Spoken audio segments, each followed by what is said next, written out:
வணக்கம் என் அன்பு சொந்தங்களே, நான் சமூக ஆர்வலர் பசுமை சீனிவாசன். ஒரு முக்கியமான பதிவு.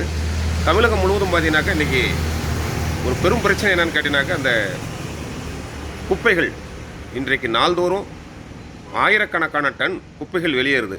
இந்த குப்பைகள்லாம் கொண்டு போய் நகராட்சி பகுதியெல்லாம் பார்த்தீங்கன்னா மழை போல் குமிச்சு வச்சுருக்காங்க. சில நேரத்தில் வந்து தீ விபத்தும் ஏற்படுது. ஏன்னா அதிகமான வெப்பம் இருக்கிறதுனால தீ விபத்தும் ஏற்படுது. இதையெல்லாம் தமிழக அரசு ஒட்டுமொத்தமாக இதை குறைக்க வேண்டும் என்றால் தமிழக அரசு ஒரு சட்டத்தை இயற்ற வேண்டும்.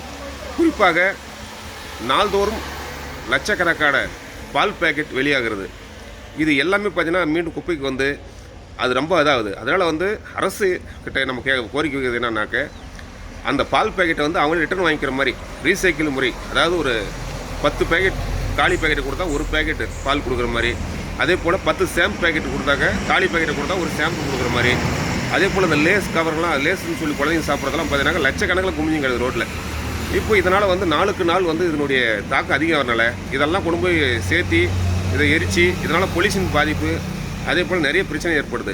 ஆகையால் தமிழக அரசு புதிதாக ஒரு சட்டத்தை நிறைவேற்றி எந்தெந்த கம்பெனி எந்த பொருள் வெளியிடுதோ அந்த காலியாகிற அந்த டப்பாகட்டும் அந்த பேக்கிங் வந்து அவங்களே ரிட்டர்ன் வாங்கிக்கிற மாதிரி, அதே மறுசுழற்சிக்கு அவங்க எடுத்துக்கிற மாதிரி ஒரு அரசாணை ஒன்று கண்டிப்பாக வெளியிடணும். காரணம், அரசு பல கோடி செலவு செஞ்சு இந்த குப்பைகள்லாம் வாரி கொண்டு போய் அந்த கிடங்களை வைக்கிறாங்க. அவங்கள அரசு நம்ம குறை சொல்ல முடியாது. மக்களுமே பார்த்தீங்கன்னாக்க அந்த காகிதங்கள்லாம் கொண்டாந்து ரோட்டில் வீசுறது, குப்பையில் கொண்டாந்து கொட்டுறது, சரி அவங்களாலே ஒன்றும் செய்ய முடியாது. இதுக்கு ஒரே வழி, வெளியிடுகின்ற அத்தனை பொருளும் அந்த சம்பந்தப்பட்ட கம்பெனி ரிட்டர்ன் வாங்கிக்கிற மாதிரி, காலியான உடனே அது ஒரு குறிப்பிட்ட தொகையை வச்சு அந்த மாதிரி பண்ணானாக்க இந்த குப்பைகள் குறையும், மாசு கட்டுப்பாடு இல்லாமல் இருக்கும். கண்ட இடங்களில் இப்போ வெயில் காலத்தில் தீ பிடிச்சி தீயணைப்பு நிலைகள்லாம் வந்து ஃபோன் பண்ணி அதை வந்து அணைக்கிற ஒரு நிலை உள்ளது.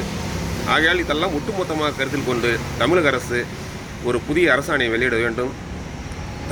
தமிழ்நாட்டில் வெளியிடப்படுகின்ற பால் கவர்களை அவர்களே ரிட்டர்ன் இத்தனை கவர் கொடுத்தால், அதுபோன்று அனைத்துக்கும் இது போன்று செய்தால் நிச்சயமாக இந்த சுற்றுச்சூழல் பாதிப்பு இல்லாமல் இருக்கும். மக்களும் நல்லபடியாக வாழ்வதற்கு ஒரு வாய்ப்பு இருக்கிறது. ஆகையால் இது தமிழக அரசு பரிசீலனை செய்து தமிழகத்தில் வெளியிடுகின்ற அத்தனை பொருட்களும் அந்த ரிட்டர்ன் வாங்குகின்ற முறையை அமுல்படுத்த வேண்டும் என பொதுமக்கள் நலன் சார்ந்து தமிழகத்தின் நல்லாட்சி புரிந்து வருகின்ற மாண்பு தமிழ்நாடு முதலமைச்சர் அவர்களுக்கும் சுகாதாரத்துறை அமைச்சர் அவர்களுக்கும் இந்த நல்ல நேரத்திலே கோரிக்கை வைக்கின்றோம். நன்றி, வணக்கம்.